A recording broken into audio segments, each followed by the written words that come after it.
Hello friends, आज આપણે stand of મટીરિયલનું જે પેપર સોલ્યુશન આપણે 3 પાર્ટથી કન્ટિન્યુઅસ કર્યું હતું એને આજે આપણે ચોથો પાર્ટ બનાવવા જઈ રહ્યા છીએ।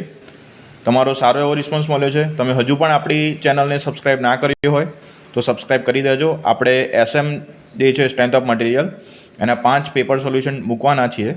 તો આજે આપણે ક્વેશ્ચન જે પૂછાયેલો છે એક્ઝામ્પલ એના વિશે આપણે ડિસ્કસ કરીશું।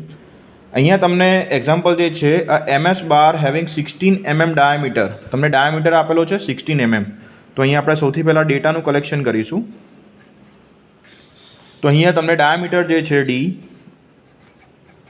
એ 16 mm આપેલો છે અને 400 mm જે છે લેન્થ આપેલી છે।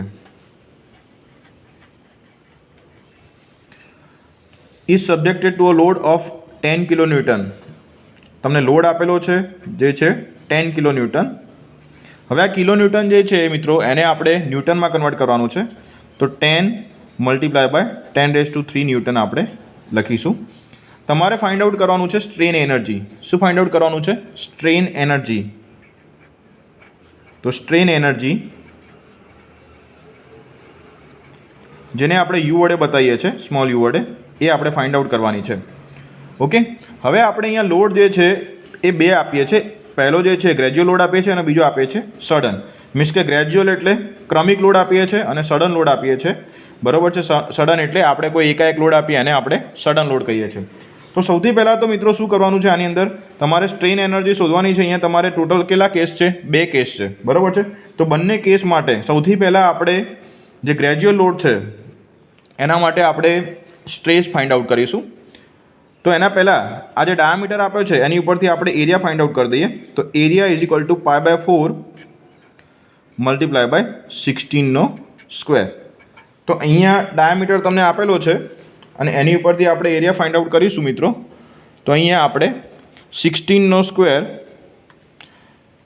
× π અને /4। તો ટોટલ 201.06 આવે છે આન્સર। તો અહીંયા 201.06 mm² એ આપણો એરિયા થશે। હવે આપણે સ્ટ્રેન એનર્જીનું જે ઇક્વેશન છે એ જોઈએ। તો સ્ટ્રેન એનર્જી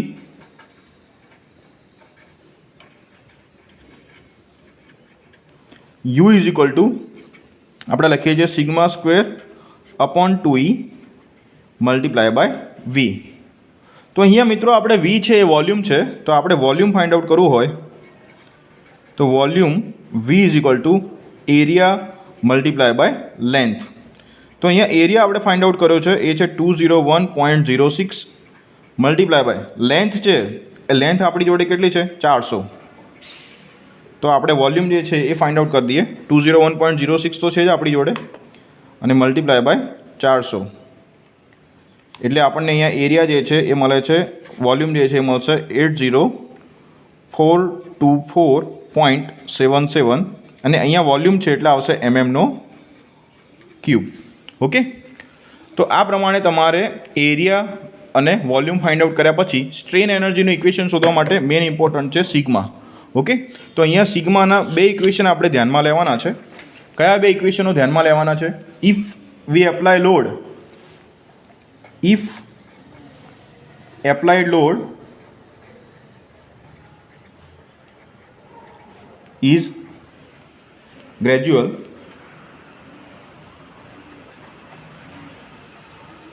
ગ્રેજ્યુઅલ લોડ આપણે એપ્લાય કરતા હશું તો એના માટે સિગ્મા બરાબર આપણે શું લખીએ છીએ? P/A। તો અહીંયા તમને P જે છે એ આપેલો છે 10 × 10⁻³ અને એરિયા જે છે એ આપણે શોધેલો છે 201.06।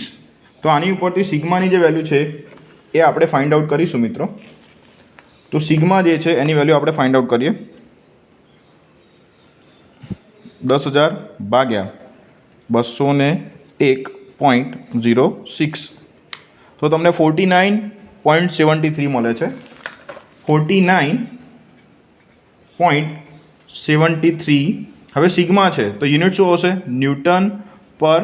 Nm/mm²। ઓકે, હવે જો આના માટે આપણે U strain energy find out કરીએ તો strain energy U is equal to sigma square upon 2e multiply by V. Sigma જે છે એની વેલ્યુ આપણી જોડે છે 49.73 નો સ્ક્વેર મલ્ટીપ્લાય બાય વોલ્યુમ. તો વોલ્યુમ આપણે ફાઇન્ડ આઉટ કર્યું હતું 80424.77 અપોન 2. ઈની વેલ્યુ તમને એક્ઝામ્પલની અંદર આપેલી છે મિત્રો 2 × 10⁵. તો આપણે આનો આન્સર શોધીએ તો અહીંયા તમને 49.73 નો પહેલાં સ્ક્વેર છે એટલે આપણે આનો સ્ક્વેર કરી દઈશું. આન્સર મલ્ટીપ્લાય બાય 804.24 છે. ઓકે, અને divided by 2 multiply by 2 multiply by 10⁵ છે એટલે આપણે અહીંયા ડિવાઈડ બાય 2 મલ્ટીપ્લાય બાય 2 એટલે 4 બરાબર છે. તો 4 મલ્ટીપ્લાય બાય 10⁵ 10⁵ અને અહીંયા બ્રેકેટ બીજું જે બ્રેકેટ છે એને પણ આપણે ક્લોઝ કરવું પડશે. તો આની ઉપરથી તમને આન્સર જે છે એ મળે છે 497.36.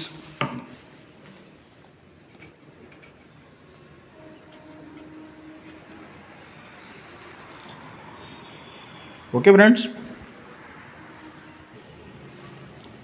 Newton into mm. તો આપણે જે પહેલો આન્સર જોતો હતો મિત્રો ગ્રેજ્યુઅલ લોડ માટે સ્ટ્રેન એનર્જી, તો એનો આન્સર તમને મળી ગયો છે.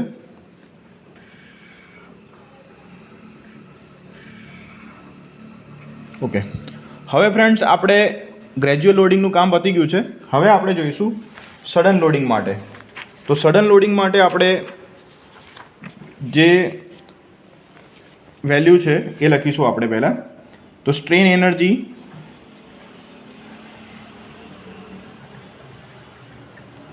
Four sudden loading.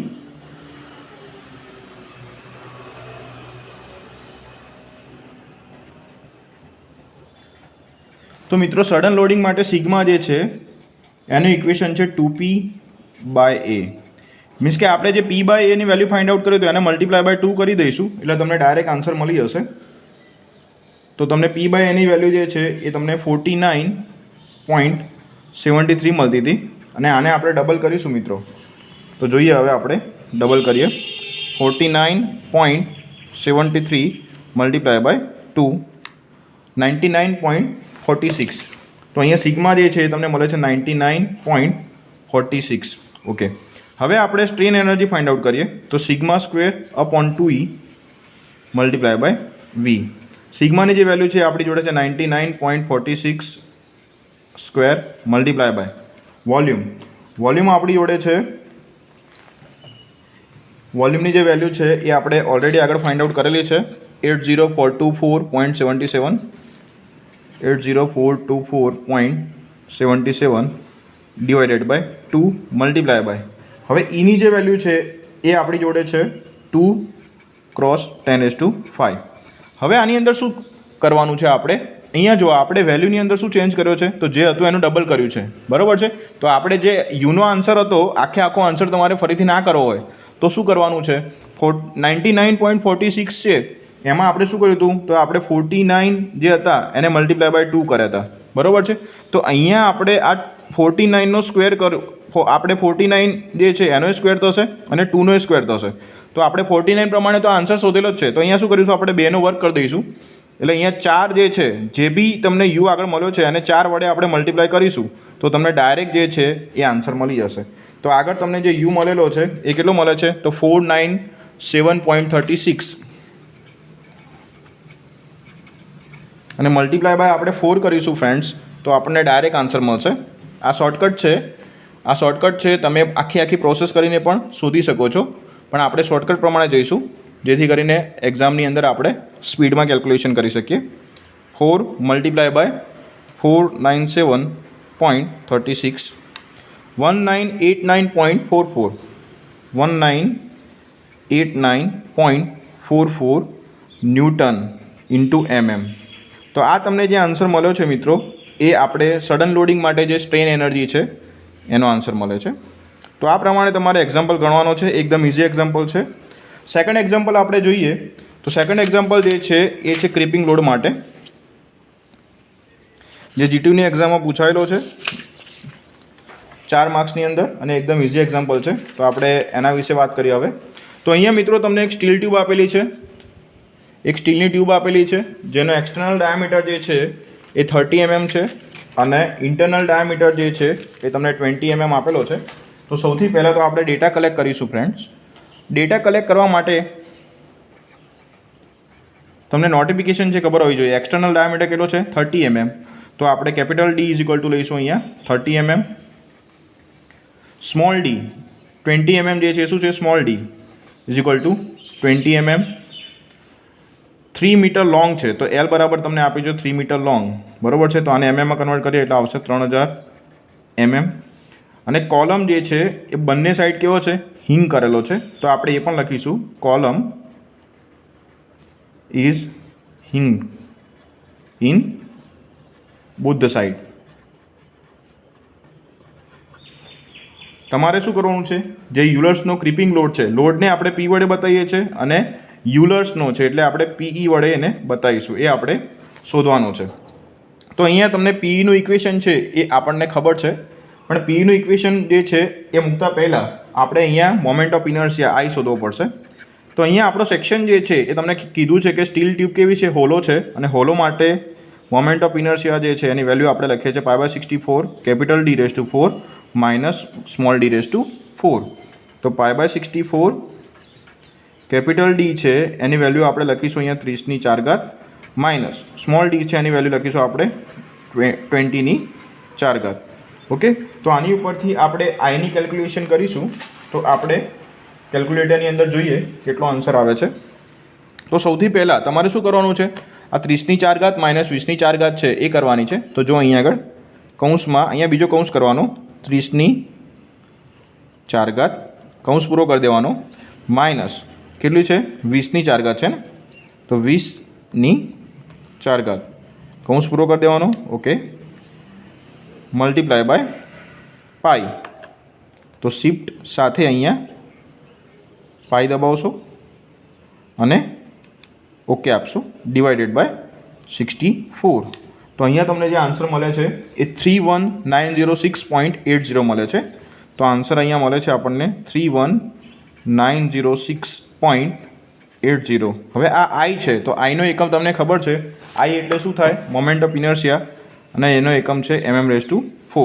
ઓકે, હવે અહીંયા આપણે PEનું ઇક્વેશન છે હવે મૂકીશું. તો PE જે બતાવે છે યુલર્સનો crippling load π² EI upon LE². તો અહીંયા આપણે વેલ્યુ મૂકી દઈશું એટલે આન્સર ડાયરેક્ટ મળી જશે π². ની કિંમત તમને આપેલી છે 2 × 10⁵. આઈની વેલ્યુ આપણને મળી ગઈ ઉપરથી 31906.80. હવે અહીંયા ઇફેક્ટિવ લેન્થ આપેલી છે મિત્રો. તો જ્યારે બંને છેડા હિંગ કરેલા હોય એ વખતે LE ઇફેક્ટિવ લેન્થ છે એ L જેટલી જ થશે, અને LE બરાબર L બરાબર આપણે લઈશું અહીંયા 3000 mm. તો અહીંયા આપણે 3000નો સ્ક્વેર કરીશું. ઓકે, તો હવે આની આપણે કેલ્ક્યુલેશન જોઈએ. તો અહીંયા જો તમને પહેલાં સૌથી પહેલાં આપણે કરી દઈશું પાઈનો સ્ક્વેર. તો શિફ્ટ સાથે આપણે દબાવીશું પાઈ, એનો સ્ક્વેર કરીશું. ઓકે, મલ્ટીપ્લાય બાય 2 છે, મલ્ટીપ્લાય બાય હવે 10⁵ છે. તો અહીંયા 10⁵ તમારે લખવું હોય તો કૌંસ કરવાનો 10⁵, પછી કૌંસને ક્લોઝ કરી દેવાનો, મલ્ટીપ્લાય બાય 31906.80. ઓકે, અને ડિવાઇડેડ બાય કેટલા છે 3000નો સ્ક્વેર છે, તો 3000નો સ્ક્વેર. તો અહીંયા તમને જે આન્સર મળે છે એ મળે છે 6997.94. હવે આ લોડ છે તો લોડ જે છે ઓલવેઝ આમાં આવે ન્યૂટનમાં આવે. ઓકે, તો આપણે આ ન્યૂટનને કિલો ન્યૂટનમાં કન્વર્ટ કરીશું ફ્રેન્ડ્સ. તો આપણે શું કરીશું 10⁵ વડે ડિવાઈડ કરીશું, અને 10⁵ વડે ડિવાઈડ કરીશું એટલે આ પોઈન્ટ જે છે એ 3 ડગલા આમ આવશે ડાબી સાઈડ, એટલે તમને ફાઇનલ આન્સર છે 6.9 કિલો ન્યૂટન છે એ મળશે. તો આ આપણે ફાઇન્ડ આઉટ કર્યો. શું ફાઇન્ડ આઉટ કર્યો? યુલર્સનો જે ક્રિપિંગ લોડ છે એ ફાઇન્ડ આઉટ કર્યો. આન્સર ઉપર આ રીતે બોક્સ બનાવી દેશો. આ જ રીતે આપણે વધુ જે વિડીયો છે વધુ લેક્ચર્સ બનાવતા રહીશું ફ્રેન્ડ્સ. તમે વધારેમાં વધારે લાઇક અને શેર કરતા રહેજો. Thank you friends.